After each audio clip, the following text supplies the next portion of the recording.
if a man looks at a woman to lust over her, he has already committed adultery. And I was like, do you know how many times, like, which is a common theme, right? It's a common thing that happens, like, men are visual people, whatever. But I said, and I think then they kept throwing Bible verses, and I kept throwing them back. Because, you know, I'm that, like, type right now, and I'm never going to change, like, unfortunately for them.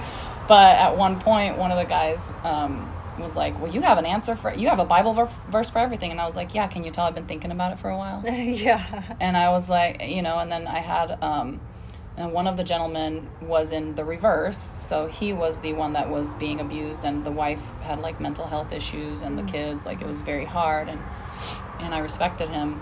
However, during that time when I'm, like, going through my divorce, his wife, you know, God rest her soul, had passed away, and he turned around and got remarried pretty quickly.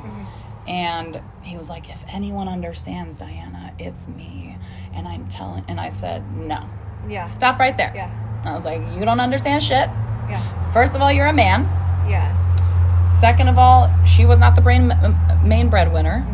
Third of all, you didn't have 5 kids. You had 2. And lastly, you know, she passed away. You didn't have to divorce her. And you sent her off to Romania to get, like, different, like, mental health treatments and things like that, like, regularly for, like, 3-6 months at a time. I never got a break. Never. And that's, like, you know, another ex-brother-in-law of mine told me, he was like, he had gone through a divorce, and he was like, oh, I can't believe I lasted so long. And I was like, I can. You were, like, pretty much traveling the world the last 6 years. Like, what? I can't believe I lasted 14 years sleeping with the same person in bed. Like, I think people don't understand how hard intimate partner violence is. It's like the one person that really you should, like, it should be their mission to make you happy. Like, not in a negative way, but in a way of, like, I cherish this person so much. Like, how can I improve their lives on a daily basis? Like, moment by moment, it's a decision you make. But to have someone like that deconstruct you as a human and pick you apart, and to be, once again, like, that culture of, like, I'm going to prove myself, that's very, very common in domestic violence situations. So, and you're like, what do you have to prove to him or her, right? What do you got to prove? And it's like, if only I do this, or if only I can achieve this. Like, for me, at first it was, well, you need to finish school and whatever, or you're not really pulling your weight or whatever. So I did that, got my bachelor, had babies. I mean, if you hear, like, the story of, like, the, you know, the timeline of these things happening, it's really aggressive. And then now I need to go to school because of whatever, so supporting him. And I made that decision in 2012 that I was going to have to divorce him. I just didn't know the timing, and I didn't leave until 2019. Wow. Because there was the carrot or the goal was always pushed just a little bit further, And I was like, I don't want to leave and be unstable for the kids. Like, if and when I leave, I'm never coming back. And I think for him, it was, I thought I had earned, and it's a common theme, I thought I had earned a clean divorce, like a calm one, where the kids, like, we went through a nasty divorce as kids, my siblings and I, and they just didn't have as many resources as we have now. And to that point, like, the amount of tumultuous conversation and meeting with people and phone calls off the hook. I mean, I had a pastor he was calling every pastor we ever knew that I respected, and they respected us. And they were like, the Bible says this and this, and I was like, listen, I stand naked and unashamed in front of my Creator and Savior, knowing I've done everything I could possibly do for this marriage. And I said, and at one point, we're just going back and forth with a Bible feud, you know, because you got to be careful when you raise somebody in a church, like, they're going to know shit, you know? And at one point I was just like, you know what? You're not qualified to give me advice on my divorce. You know why? I said, because what needs to happen is you need to take him. You need to live with him in your house. Be the main breadwinner. Have 5 babies. Sleep with him in the same bed for 14 years. Go through all of those emotions. And then feel free to call me back and we'll discuss it if you make it that long. You know, and it was a man, so it was like I was being facetious a little bit. But that's the truth. Like, you can never really understand what happened behind closed doors. And even though people are like, oh, such a beautiful family, like the image, you know, picture perfect, all these different things, but nobody knew behind the scenes like how much effort was getting put by anyone except for maybe our closer family, like our families of origin, which to my surprise also, you know, his side, I thought I was going to have a lot more respect from them, and they really kind of abandoned me. And like, it just, you know, when you take sides, you take sides of the blood, because blood is thicker than water, that whole mentality, right? Even though I had been the one that was like maintaining relationships and, you know, all the things, and they knew clearly like that I'm more of like the parent and whatnot. But and he took it very difficultly. Like, he was still, I mean, we were like, I left in July, filed first week of August, you know, started just doing everything in writing, which thank God I had, you know, retrospectively, like in retrospect, when I look back,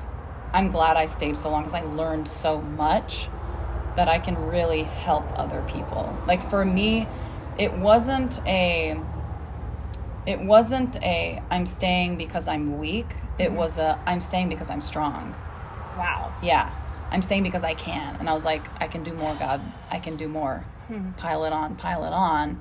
And I had my own spiritual journeys and you know, epiphanies during this like leaving process.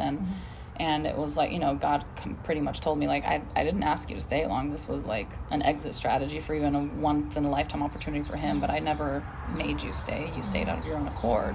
And I was like, oh, how?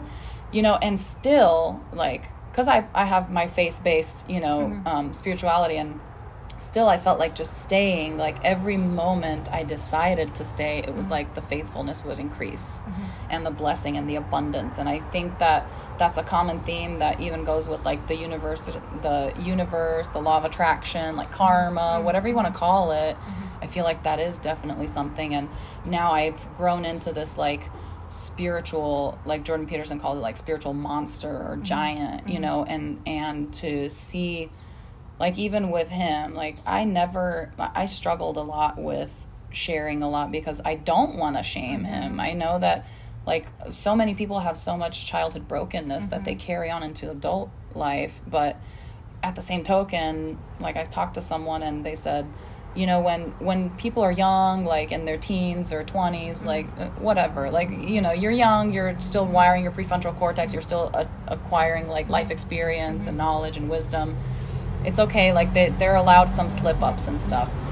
But when you hit 30, 40, 50, 60s, in today's day and age, of so many books, so many podcasts, so many audible, like audio books in different languages, like so many talk shows with like different psychologists and psychiatrists and like all these different things that are coming out, there's really no reason to not progress and to like stay in your regressive state of being. And so he took it very difficultly. It was through trial, he was still wearing his wedding band, and it was very, that was in February of 2021. So we went through the COVID year, which was very difficult. Yes. Had to come to Washington from Arkansas because the laws were very difficult there for a divorce, especially domestic violence. Came here, started from scratch. COVID hit. The courts were shut down. Yep. So there was a huge spike in domestic violence then too. And, you know, we still struggle with it and everything. And then, you know, he kept trying to send me a letter. I got a no contact protective order based on some things that had happened. And I feared his impulsivity and chaos. And I just wanted to protect myself and the kids. And it was the best thing that I could have ever done. You know, that no contact piece is just so important. And I know that at one point it was like my attorneys were saying, well, he wrote a letter. He wants you to read the letter. And I said, I don't want to read a letter. He's had 14 years to communicate who I am. And what he was telling to people around were, she never did anything wrong. She's a great mom. She's a great wife. She's a great businesswoman. Like, she's great everything. And then you sit and you think and you're like, like, why? Why would you be able to treat a human like that then? Why? What justifies it as unhappy as you are as a person? Like, trying to rob someone else's joy in a way said because you're so unhappy with yourself. Like, it's just so sad, and I can't help but sometimes feel pity, sometimes I feel anger. Grieving is very messy, and healing is very messy, and you got to allow yourself to feel all those things. And have I sat in my minivan and had a nervous breakdown and yelled "fuck him"? Fuck this asshole. Oh my God. Thank God my kids were in the house or gone or whatever. And I was just like, I had to do it because, you know, I did stay out of I was like, I can do more. My kids are small still. I still have time. And then at one moment, it was our oldest son was just 8 years old, and he looked down at his workbook. We were in Romania still, just before I left. And we had just gotten into some heated arguments or whatever, because I was also trying to demonstrate to my kids, you don't let someone push you over. You're not a pushover, whatever, right? I'm staying, but I'm not going to stay as this helpless weakling, right? Which made it even all the more difficult to stay. But he was like, I'm so glad I wasn't born a woman. Your 8-year-old son said that. My 8-year-old son. And that's when I realized, holy shit, I stayed too long. Wow. It is never too early or too late to leave. Wow. Because, you know, and they're like I said, I don't regret anything because I collected so many experiences and I'm sharing, and my hope is that, you know, maybe there's a newlywed couple or there's single young people that have seen this in their life and they're like, oh, antenna alert, this is what this is. I need to work on that before I ever even contemplate getting into a relationship or a marriage, and work on that, or have a therapist involved so that I have someone to check me, check not only my ego, my personal ego, but my cultural ego, my manhood. And it is a big deal whenever a man kind of gets left. And I know it probably has been a lot for my, you know, my children's father, my ex-husband, to assimilate, you know, this feeling of, oh my goodness, I have to start over. And, you know, I wasn't planning on this. Yeah. And to feel like it's an epic failure. But I shared this with him when I first left, because I have some letters that I wrote to him while I was separating, and I was hoping that he would have just accepted it and taken it and made it a catalyst to be the best version of himself for both our kids and himself and whoever his future partner is. And I told him, I said, you know, you really just need to find yourself and your own joy and go on your journey. That's why the Blind Investment, our nonprofit, has the slogan the journey back to self. Because that's really where you have to go first. And that's where I went first. And a lot of people were watching me and kind of feeling oh my God, she's a crazy 8-ball, you know, she's a wild card.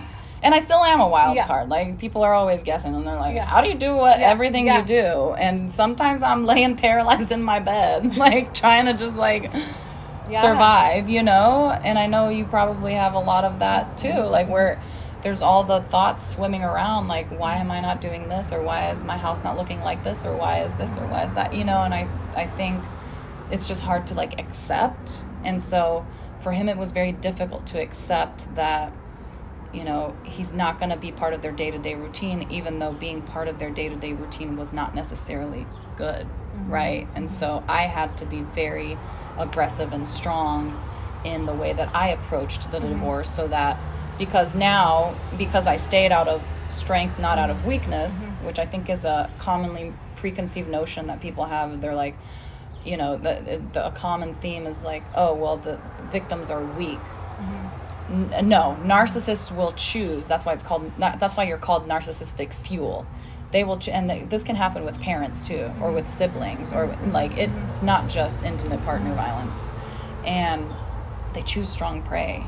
Because they want to feed off of it and they want to feel strong. They choose smart people. They choose, and that's why it's just so heartbreaking to see people get out and they feel like a shell of a human. They feel like they're worthless. And I think that, you know, we've all survived something, and we've all survived something similar, but it's just a different, it's a different category. It's a different perspective. And I really do hope that for, you know, the sake of himself first, because our kids are going to learn how to cope with anything at this point, right? They've got me, and that's why, you know, when I left, it had to be very strong and loud and clear and decisive, so that I now communicate to my kids, like, I wasn't just dormantly sitting there. I was actively, patiently waiting, because I thought that was the best thing I could do, because of my religious background and upbringing, because of the cultural conditioning, because of the medium, because of the fear of judgment, because of the justification of certain things that had to happen. But now I'm actively leaving so I can communicate, this is not real. This is not real love. This is not a real relationship. This is not what it's supposed to be like in a family life, you know, and I have to be responsible to be able to, like, demonstrate that. And that's, like, been part of the journey. So was it hard for him to accept things? And I had a male cousin that literally, I kid you not, when I was in Arkansas and we were going through this motion, he was, like, supporting my ex, but he was my cousin. Like, all of Hot Springs, Arkansas is pretty much my relatives or family friends that I've known. And my male cousin helped him out, helped him, like, with some money movement and stuff. And then said, well, yeah, like, we don't endorse this. I mean, what, now all of our wives are just going to leave us if we treat them poorly? And I was like, that's exactly what the fuck they should do. Wow. I'm telling you, it's so deeply ingrained. Yes. And, you know, and that's my thing. I'm like, hear me roar. Yeah. But, you know, blessed is the one who listens and changes, and fucked is the one who doesn't. That's all I gotta say. You know, like, they do it with their own, hands.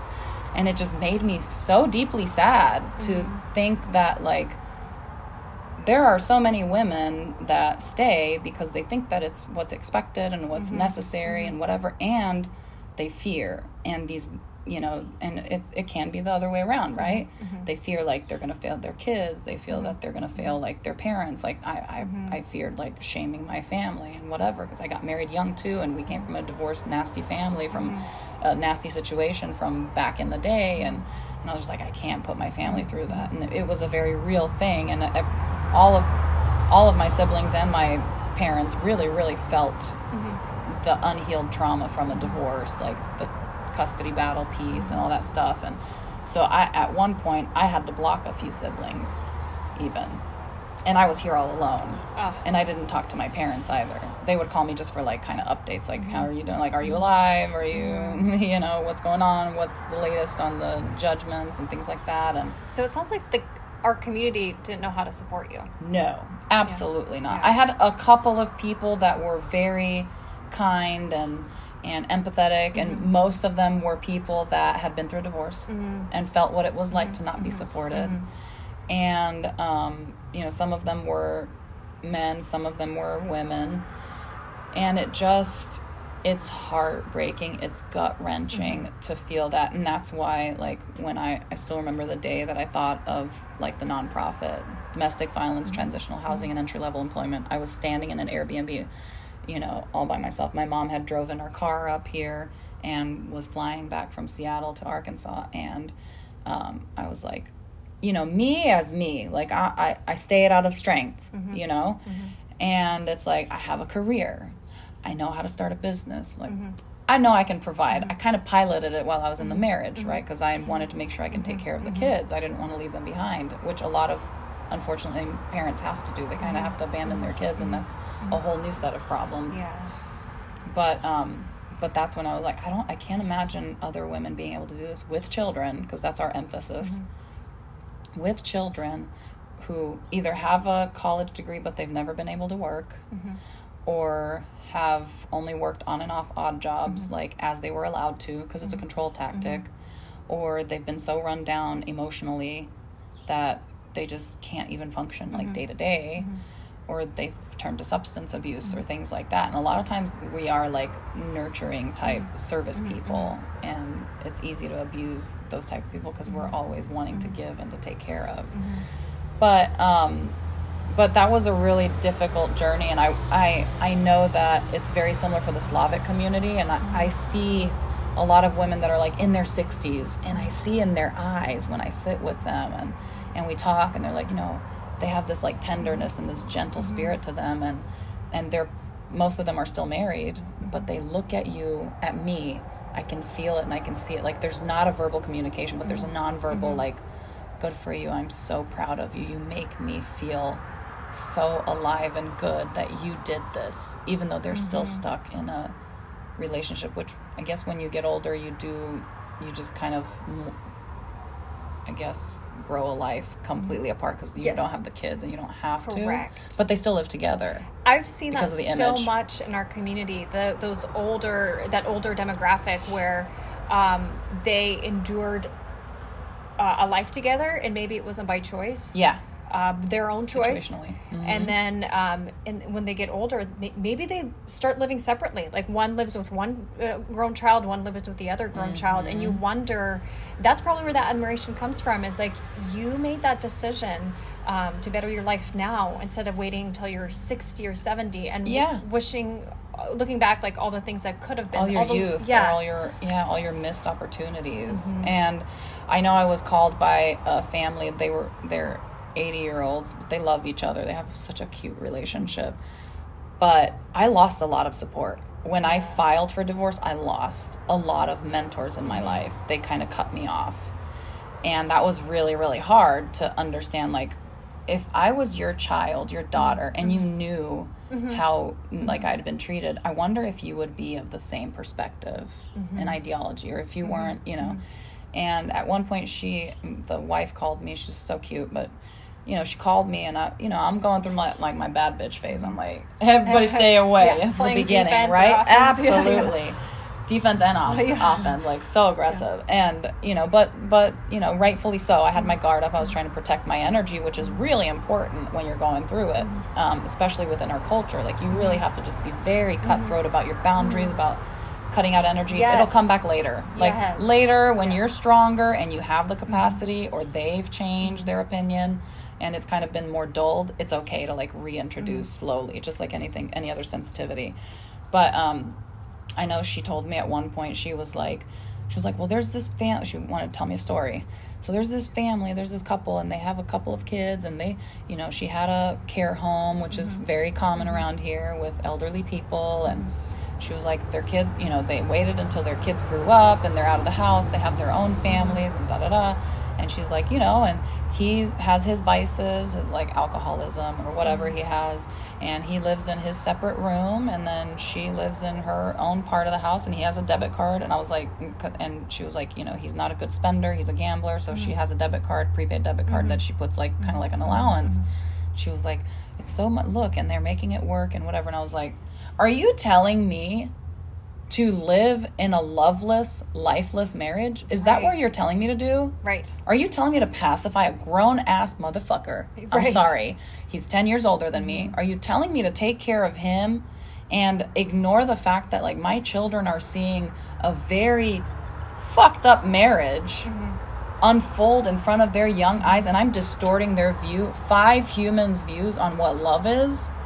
All right, how the hell do you even, like, agree with that, or adopt that mentality, or even, like, reiterate it, like, or verbalize it? Like, I just can't understand. And you know, I was that person that at one point, one of my family members was in a toxic relationship, and same things, like, very covertly abusive and stuff emotionally, and then they wound up having the courage after I left. I have a few closer contacts. I think I probably want to say, like, maybe 5 that were in a covertly abusive relationship, and after they saw me leave, it was like, if she can do it, I should do it too. Wow. And they did it. And some of them were including kids, some of them weren't, and some of them were easier than others, and I got consulted on a lot of them. I've helped, you know, men and women both equally, because there's, you know, there's, the roles can be reversed. But the common theme that, you know, I think both of us are trying to share is, like, if we can do it, absolutely, anybody can do it. Like, if I can be successful in a beauty pageant with a supportive husband and a loving relationship, and come from whatever dysfunction and culture and, like, preconceived notions I've come from, then everybody can. Like, anybody and everybody can. It just takes a decision. Like, you know. So that was That's amazing. And the fact that is our goal. The fact that you can inspire other people to evolve and love themselves and well. love themselves. Yes. You can't love well if you can't love yourself. Absolutely. And it just clicked when you were like, I loved the way my husband loved me before I ever loved him. Yes. He taught me how to love him. And he taught you how to love yourself. Yes. And then you were capable of loving him as a human, right? Which is so beautiful in and of itself. Just the fact that like he had that patience and saw you and loved you so well. Like I think that's the pinnacle of any relationship, especially after trauma, is like finding that person that really is your person, like as cliche as it sounds, and they're just like, this person deserves for me to just like, it's like that blind investment. Like you keep depositing, and you're thinking, you believe, you're like, that ROI is going to be fucking amazing, you know? And he just kept dumping. And then you said, you were like, then I fell in love with him after you were able to like fall in love with yourself. Absolutely. Right? So well said. So well said. Yeah. I think that's something you should definitely share with him. Yes. If I do say so myself, if you haven't yet, like I think that was really a huge connection for me. I think I'm like more excited. I don't know if I'm more excited than you are, but I was just like, whoa, wait. Like what I'm saying and what I've been like propagating and telling myself is actually very, very true. And it's okay. I'm struggling in like the dating scene, even with receiving, like with receiving appreciation, like gestures, things like that. I'm always like, what do I need to do back, or how do like I have a hard time receiving because it's always been such a give and take off the other side. And I've been working with my therapist on this, even on my incapacity to receive appropriately, and which hinders my nonprofit piece too, because it's hard to ask for help or business. But it makes so much sense that when and I'm on a personal journey to learning how to love myself, and I've been making a lot of progress there, but I do feel like my next journey of like truly being able to love myself is healing the part of me in a relationship. And I think that's a really hard one for people that have been through like destructive, toxic, intimate relationships, whether it's family of origin as a child or a previous marriage or previous intimate partner relationship. But I think that's really beautiful that you saw that and that you've actually verbalized that to him, you know? Yes. And I think in that same umbrella of knowing how to love yourself, that's probably what your children, I assume, are going to grow up with. They're going to know how to love themselves. And then hopefully you're instilling into their generation that ability to freely love others. Yes. Because they won't ever have to. Yes. They won't have to go through that journey of rediscovering love for themselves. They're going to grow up already knowing that they love. Exactly, which is why like so many people have it so backwards, and they're like, oh, we'll just wait until the kids are older. No, it's so hard to rewire yourself when you're older. When you're younger, you have so much more neuroplasticity. And I heard a podcast when I was like on the fence. I was like, oh my God, is it too early? Should I? And they're like, no, the earlier in your children's life that this happens, if it's toxic, the better, because then they learn like the true way to love someone and what struggle means. Like, and I've been just like any other single parent out there, I think, like just trying to suppress like the struggle and show the resilience more. But there are moments where I've shown my children the struggle and I verbalize it, and I'm like, this is really hard, and this is why I did this. I don't want you guys to end up going through something like this. And I harp on them about communication and emotional intelligence and being empathetic and treating others like you want to be treated. Emotional intelligence. It's so interesting when you say being empathetic. I remember growing up, I was trained that there were good emotions and bad emotions. Yeah. Again, it was tied into religion. Like this was holy emotions and this is unholy emotions. And they come from the devil usually. Yes. Or demonic influences. Yes. And the fact that you are instilling into that next generation that you can be emotionally intelligent, you can be empathetic, and you can feel all these different things and still be a whole person, still be a good person, still be a godly person. It doesn't... Absolutely. Doesn't dictate. That's beautiful, yes. It's really, it's been a journey, and, you know, I don't really love, like, super organized religion anymore. I feel like they're all man-made rules. I know some of the people that are probably going to listen to this are going to be like, oh my God, Diana's gone off the deep end. And I have in many ways, but I've also, you know, had these conversations with my parents, and I'm, you know, whenever we do talk and whatever, and we'll talk about life and things when we're in person, when I go visit with the kids and stuff. And my dad at one point was like, you know, I know they're proud of me and everything. I think they're just scared of how different, like, the real me is. And, like, not different in some foundational things that I think they identified when I was younger, but different in, like, now I'm adult. Sometimes I think even my dad, like, I had to stop him at one point and say, you got to remember, you're not talking to 17-year-old Diana anymore. Like, you're talking to 34-year-old Diana, and I'm paying my bills, like, you know, for 5 kids, and like, I'm good. But we talked about the fact that I have tattoos, which are very taboo. Like, the piercings, the tattoos, the blonde hair, you know, that was a big move. It was bold. Do you have tattoos? Oh, yeah. I'll show you. One that says... Oh, it's beautiful. Thank you. Let it hurt, then let it go. Yep. That's perfect. Did you get it after your divorce? Oh, yeah. Oh, girl, everything after the divorce. I was like, for the first 10 years of my marriage, I wasn't even allowed to wear pants. I had to, unless I was at work, you know. It was that type of scenario. And I have another one that's like the tree of life here. I'll show you when we finish. But my dad, you know, he was like, these people with these tattoos and da-da-da. And I was like, Dad, you do realize I have like 2 tattoos, right? And he's like, what?